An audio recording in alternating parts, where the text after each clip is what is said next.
All right, what if, because it went to the 10th and then we had to deal with that extra inning rule, we just say it was a fake loss and go to bed? Deal. No, we'll talk about it. Hi, I'm Weston. I love talking about the Astros, and I'm here to talk about game 128 of the regular season, where the Astros lose 5-7 to the Boston Red Sox in the 10th inning, meaning that stupid extra inning rule comes into play. But that's not the reason they lost. Like, look, I wish that was the reason, because then I could just wipe my hands of this game and forget that it ever happened. But it wasn't. The offense was horrible with runners aboard, and the pitching, I mean, it held on for dear life until the 10th inning, and then it just kind of boiled over. We'll start with that. Jose Urquidy was not good. I don't want to sound mean, because I like Urquidy the person. I've said this every single time he goes on the mound, it feels like.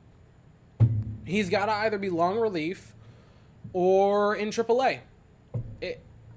It feels like every time he goes out there, he's a liability. And the few times, if I'm not mistaken, he's come out of the pen this year, he's looked fine as the second guy or the second starter of a game, right? You have young guy go a couple innings and then you bring in your kid. He's looked good in that role. I don't know why they don't want to put him there and go with a normal 5-man rotation instead of this weird, like, rotating 5-man with a guy going out there depending on who he... I would just make Jose Urquidy the permanent long man and be done with it, but that's not the direction they're going. They want to go with a 6-man rotation, gets hit around for 8 hits and 4 runs, 3 walks and 4 1/3 with only 1 strikeout.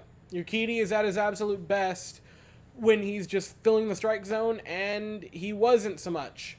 3 walks is way more than you want to see for your guy like Urquidy, because you know going into it that he's going to give up a ton of contact and a ton of ground balls that are probably going to turn into some hits, and when you give up the walks, those very much come back to bite you. Case in point, they did. Now, the bullpen came in, and they held on for dear life. They were great until the 10th inning.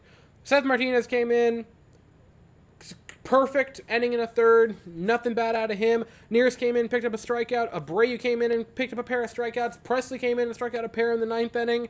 Graveman gave up a hit, couple of walks, 3 runs, only 2 of them were earned in the 9th inning. And look, Graveman, if I'm not mistaken, has pitched a couple times already this week. I want to say this is his like 2nd or 3rd time out since Sunday. The bullpen's tired. And you can very much see that, whether it be on paper, looking at how much the bullpen's been relied upon recently, or if it's in practice like this. They gave it everything they could as a unit. Eventually it boiled over. I'm not upset with Graveman. It happens. He was overworked. And then you turn your eyes to the offense, which was incredibly annoying. 12 hits, 4 walks, and 5 runs to show for it. Really 4 runs because of the stupid thing in the extra innings. And you can look at the 11 men left on base, or the, I want to say 5 for 13 with runners in scoring position. And 5 for 13 doesn't even tell you the full story in this game, because a lot of times they'd have a runner in scoring position, and then they'd have a base hit, and they wouldn't send him, or it wouldn't be far enough to be able to send him. It was just...